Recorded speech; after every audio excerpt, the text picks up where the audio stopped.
दोस्तों आदाब, नमस्कार, स्वागत है आप सभी का सलमानी न्यूज़ पर। बड़ा मशहूर एक नारा है कि जय जवान जय किसान, लेकिन इस नारे में जो है ना पिछले कुछ टाइम से थोड़ा सा बदलाव जो महसूस हुआ है उसको हम थोड़ा सा आपको यहाँ समझाने की कोशिश करेंगे।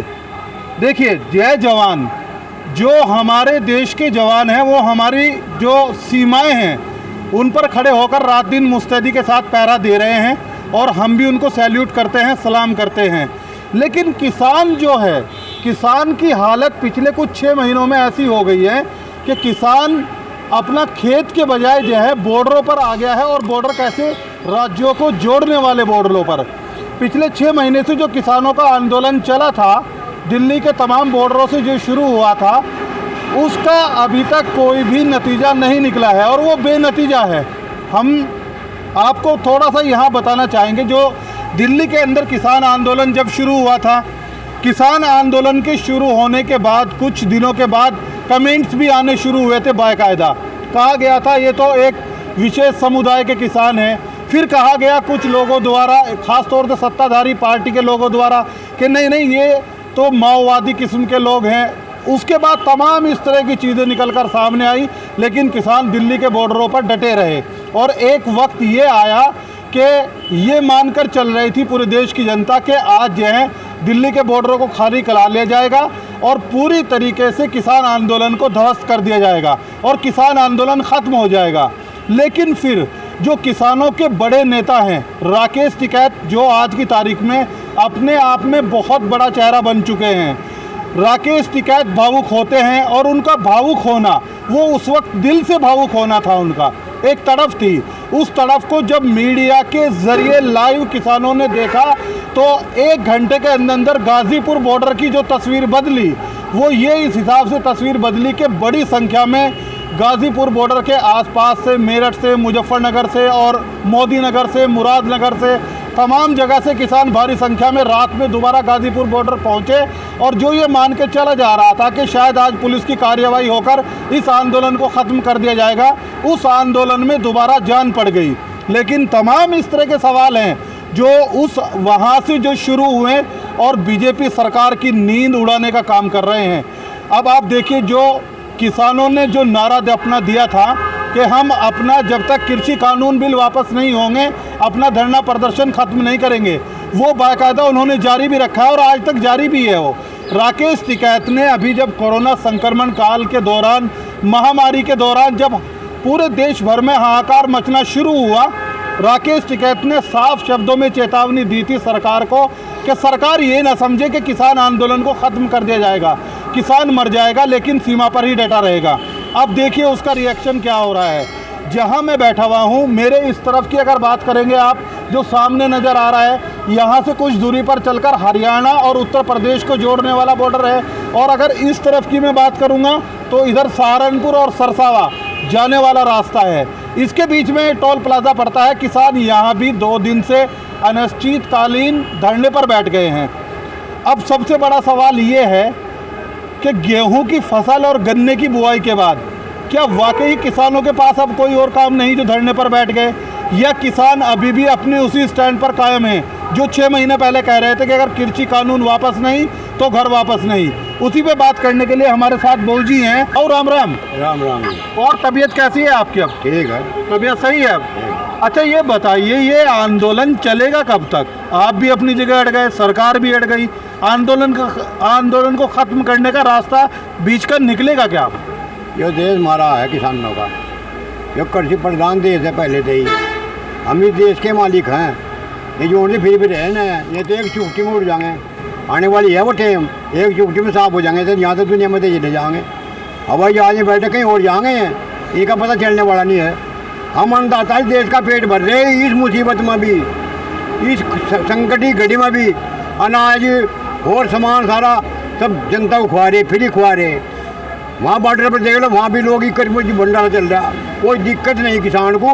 किसान को तो 3 चीज़ की मांग है, और वह मांग है भी कुछ नहीं। MSP थी, MSP है, MSP रहेगी कि वो रहेगी। और प्रधानमंत्री कह रहा तो उसे रखता क्यों नहीं कि एक दस्तखत करना पड़े उस पर, कोई लगता ही नहीं उसका करता। लेकिन वो तो नहीं लग रहा है, तेरी मुझ का सवाल है, तेरी मुँह ये उनकी रहे, ये रहने वाली नहीं है। हम तो वहाँ से जी पावांगे, हमने यहाँ भी धरना शुरू कर दिया, वहाँ भी चलेगा। ये हमारी बात मान जाएगी, तीनों कृषि कानून खत्म हो जाएंगे और हमारी बात मान जाएगी। जी हम जयकारा करते हैं कि अपने गाँव माल लौटेंगे, नहीं हम लौटते नहीं, हम मरने को मंजूर, लेकिन हम उससे पीछे हटने को मंजूर नहीं है। हमारा तो पालन करेगा सबने। अच्छा, आप कह रहे हैं कि प्रधानमंत्री जी ने मूछ का सवाल रख दिया है, बिल्कुल। तो मूछ का सवाल तो किसान भी रख रहा है, जिदबंदी पर तो किसान बैठ गया है। बिल्कुल बिल्कुल हट गए हम तो जाट भी जाना है, हम तो गदी नदी नाले बना कर और दुनिया का पेट भर रहे हैं। हमारे ज़माने में पहले बाहर था है अनाज अमेरिका था, अमेरिका में तो इतनी बड़ी मगिया हुई थी, लोग लाइन में लेने से खड़े हुए। जब लाल बहादुर शास्त्री बने देश के प्रधानमंत्री, उन्हें मना कर दी थी अमेरिका ने। अब हम नहीं देखते, लाल बहादुर शास्त्री ने लोगों पर कसम खुआई थी, अब भाई एक जगह रखो तो व्रत, और भाई धरतीमान पैदा करो। लोगों ने, किसानों ने अपने आप को कि सरकार की बिना उसके लिए दिए खेतों में ट्यूबवेल लगवाए, और लगवा कर बड़े बड़े क्या नाम अपने खेत सही करे और उन्होंने उगाया। आज उसका जो कारण है कि 8 साल भी करना पड़ता तो भी देश को भुक्कन मत देना किसान। अच्छा, चलिए एक सवाल और करता हूँ मैं आपसे। जैसे आप भाक्यू जो है, भाक्यू यानी भारतीय किसान यूनियन खुल के जो है बीजेपी सरकार के खिलाफ खड़ा हो गया, और पश्चिम बंगाल में जाकर राकेश टिकैत और तमाम बड़े नेता जाकर ममता बनर्जी के पक्ष में एक तरीके से कह सकते हैं कि रैली करते हैं और बीजेपी के खिलाफ रैली करते हैं। तो क्या 2022 की विधानसभा चुनाव में भी यही सब कुछ देखने को मिलेगा अगर इसका आंदोलन का हल नहीं निकलता है? मेरा मतलब कहने का यो है, जिस तरह वहाँ से भी गई है ना साहब, इन्हें इतना बुआंग था पूरे देश के नेता, क्या नाम मोदी, योगी और क्या नाम अमित शाह और राजनाथ, जितने भी छोटे बच्चों MLA सारे वहीं थे बंगाल में। उन्हें ये मुँह की खानी पड़ी, चुपचाप बिगड़ का जी छोटे भाग जाली कट का है, और सारे बंगाल में कब्जा उसका। एक और उसकी टांग भी तोड़ दी थी उसकी, और लंगड़ी ने भी इन्हें वहाँ से भगाया है। इसी वही चीज़ उत्तर प्रदेश में देखने को मिलेगी 2022 में। हाँ, वही उत्तर प्रदेश में जाएंगे, सर जान लगे सर तो चले जाएंगे। हाल आधे जिला पंचायत में चले जाएंगे, इसमें जो लग रही जिला पंचायत में BDC में चले जाएंगे सारे। यानी आप कह रहे हैं किसान जो है 2022 के विधानसभा चुनाव में बीजेपी का विरोध करेगा, बीजेपी के खिलाफ प्रदर्शन करेंगे और रेल या धरना प्रदर्शन करेंगे। विरोध नहीं हो जाएगा हमारा, भी विरोध जब तो शुरू हुई हमारा, तो ये जब तक है ये विरोध जारी रहेगा हमारा, ये यहाँ जब तक रहेंगे यहाँ। चलिए खैर, देखिए भाक्यू के जो जिला अध्यक्ष हैं राव केसर सलीम साहब, वो भी यहाँ मौजूद हैं, लोकदल के, माफ़ कीजिएगा लोकदल के, मैं माफ़ी चाहूँगा आपसे, लोकदल के जो अजीत चौधरी जी की बनाई हुई जो पार्टी, उनके वालिद साहब की बनाई हुई, फिर अजीत चौधरी जी और फिर अब जयंत चौधरी यहाँ अपना समर्थन देने के लिए आए हैं, भाक्यू के किसानों के बीच में बैठ गए हैं, बातचीत उनसे भी करते हैं। ये बताइए ज़रा, क्या वाकई आपको नहीं लगता कि RLD जो है इस वक्त किसानों के इस परेशानी के दौर में अपनी राजनीति बुनाने का काम कर रही है? जो आपकी सियासी ज़मीन खो गई थी, क्या उसको पाने के लिए अब जो है सियासत की चाल चल रही है, या 2022 का चुनाव सामने है उसको देकर सियासत की एक बिसात बिछाने का काम कर रही है? देखिए, जहाँ तक किसान का सवाल है, ये हिंदुस्तान कृषि प्रधान देश है और इस देश के किसान को चौधरी चरण सिंह जी ने ज़मीन का मालिक बनाया था। राष्ट्रीय लोकदल की ज़मीन खोई जाएगी, ये पाई जाएगी, ये महत्वता नहीं रखती। महत्व रखता है कि किसान का अस्तित्व किस तरह बचेगा। हम किसान का अस्तित्व बचाने के लिए हमेशा किसान के साथ खड़े रहेंगे।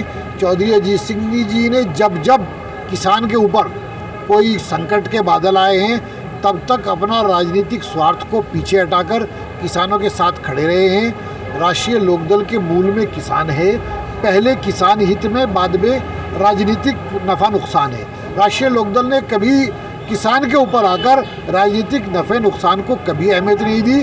हमारे लिए सबसे बड़ा महत्व ये है कि किसान का अस्तित्व कैसे बचे, ये देश कैसे बचे और देश का किसान कैसे खुशहाल। राव साहब, नाश्ता निकलेगा क्या?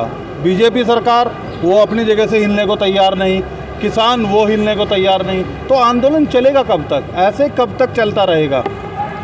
देखिए, आप अभी हमारे माननीय चरण सिंह जी से आपने एक सवाल किया था, मैं भी अब सुन रहा था कि ये मूछ की लड़ाई आ गई। अब मूछ की लड़ाई किसान की भी है और मूछ की लड़ाई योगी जी की भी है, लेकिन फ़र्क इतना है कि किसान यूनियन की या किसान की मूछ की लड़ाई किसान इस देश के अन्नदाता के लिए है और मोदी जी की मूछ की लड़ाई पूंजीपतियों के लिए। ये किसान प्रधान देश है, यहाँ किसान इस रीढ़ की हड्डी रही है। हिंदुस्तान का पूरा जितना भी स्ट्रक्चर है, जितना भी इसकी जीडीपी है, जितना भी आर्थिक व्यवस्था है, पूरा किसान के ऊपर डिपेंड करता है। कृषि प्रधान देश है, यहाँ की अर्थव्यवस्था किसान के ऊपर डिपेंड करती है। तो राष्ट्रीय लोकदल या किसान यूनियन ने अगर इस बात को अपना अहम का मुद्दा बनाया, वो उनका अहम नहीं है, वो किसान का अहम है, देश का अहम है, देश के अन्नदाता का अहम है। और मोदी जो देश का मुद्दा बनाए बैठे हैं वो पूंजीपतियों का है, उन लोगों का है जो इस देश से पूंजी हटा कर बाहर हड़प हड़प कर बाहर विदेशों में चले गए हैं। कहा करते थे कि मैं खाऊंगा ना खाने दूंगा।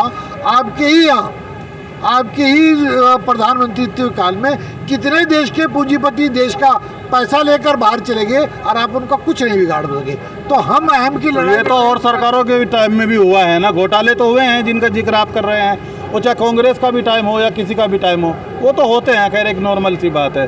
सवाल ये है कि आखिर इस आंदोलन को ख़त्म कैसे कराया जाए, क्योंकि अब तो जो है ना लोगों को भी ये आंदोलन शायद चुभने लगा है। देखिए, किसान को, इस देश के मजदूर को ये आंदोलन चुभ नहीं रहा, बल्कि चारों तरफ से हमें इसमें और व्यापक समर्थन मिल रहा है। और जब तक देश के अन्नदाता वापस नहीं जाएंगे, जब तक ये तीनों कृषि काले कानून वापस नहीं होंगे, एक सूत्रीय मुद्दा है। अच्छा बो जी, एक बात बताइए, क्या नाम है आपका? नाम बताइए। विनय चौधरी। थोड़ा सा और आगे को हो जाइए। एक चीज़ मुझे बताइए आप, प्रधानमंत्री कहते हैं एमएसपी था, एमएसपी है, एमएसपी रहेगा, किसान भरोसा क्यों नहीं करता? किसान इसलिए नहीं भरोसा करता कि अभी जो है सरकार गेहूँ खरीद रही और मार्केट में रेट है 1400 रुपये। सरकार पर खरीदने के गेहूं को संसाधन नहीं, कहीं तो बोरे नहीं, कहीं लेबर नहीं, कहीं दूसरा इंतजाम नहीं, तो किसान 15-15 दिन से अपना गेहूं लिए लाइन में खड़ा। तो इसलिए कह रहे कि एमएसपी है, एमएसपी थी, एमएसपी रहेगी, कहाँ रहेगी? वाह, 14 दावा तो ये किया जा रहा है कि जनपद में सहारनपुर में जो है बड़े पैमाने पर रिकॉर्ड तोड़ गेहूं की खरीदारी इस बार हो रही है। गेहूँ की खरीद अच्छी हुई, इसमें कोई दो राय नहीं। इस साल हरियाणा में भाजपा की सरकार है और कृषि कानून बनाया इस देश के प्रधानमंत्री ने कि किसान अपनी फसल को देश में कहीं भी बेच लिए। और यो धरा हरियाणा एक दाना नहीं जान दिया खट्टर ने, कहाँ वो कानून, हमें पता नहीं उस कानून का पालन कहा।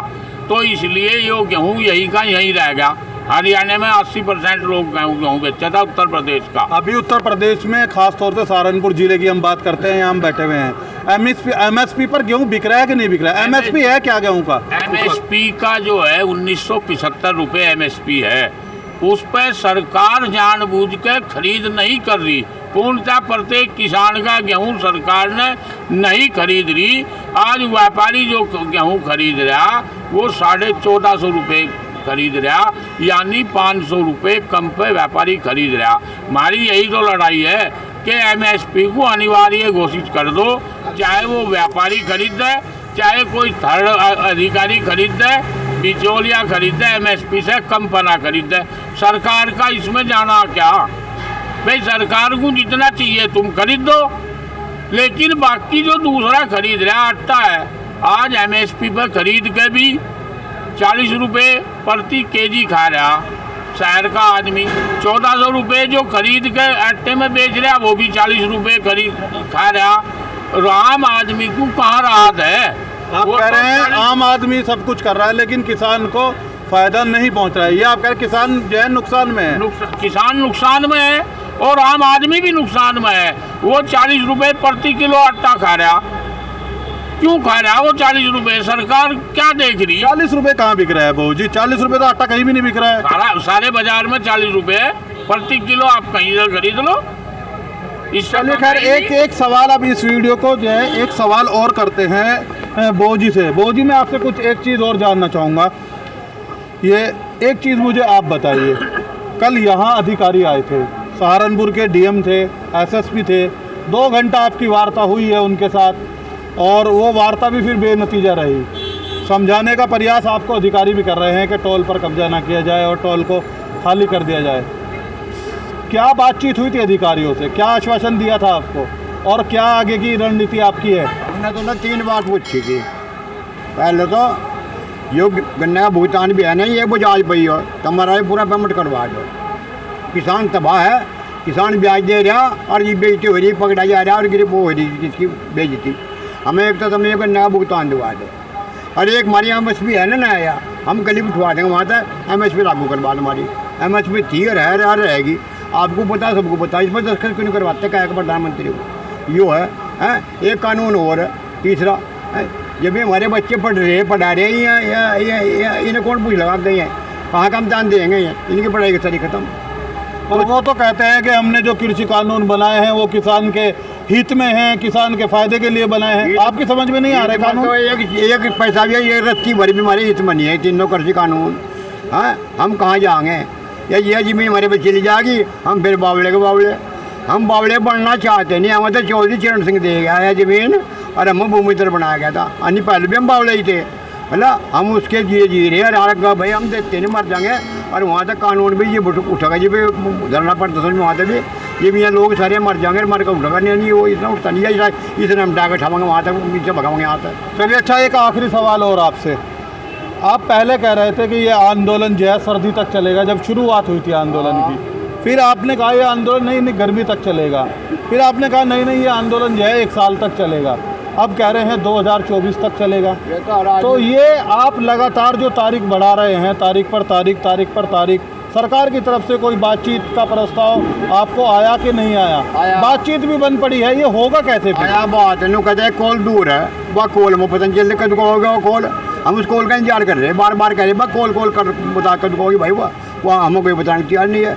हम तो इरादा कर लिया, हम तो वहाँ तक जी उठेंगे या तो मर कामेंगे वहाँ तक नहीं उठने का ना ही जी। हमारे कानून तीनों पास हो जाएंगे और हमें वहाँ से जी भेज जाएगा बाइज्जत उठकाऊँगे। इन्होंने मत भगोड़े नहीं है, हमें बस भाग आते तो उस दिन ही भाग आते उस दिन वो उस पर लाल किले पर।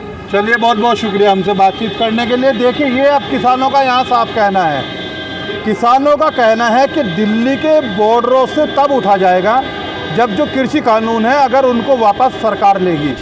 तो ये अब एक जो है कह सकते हैं एक तरीके से नाक का सवाल बन गया है। क्या वाकई केंद्र सरकार जो है अब किसानों की तरफ बातचीत का दोबारा हाथ बढ़ाएगी, या बातचीत होगी तो किस तरीके से होगी?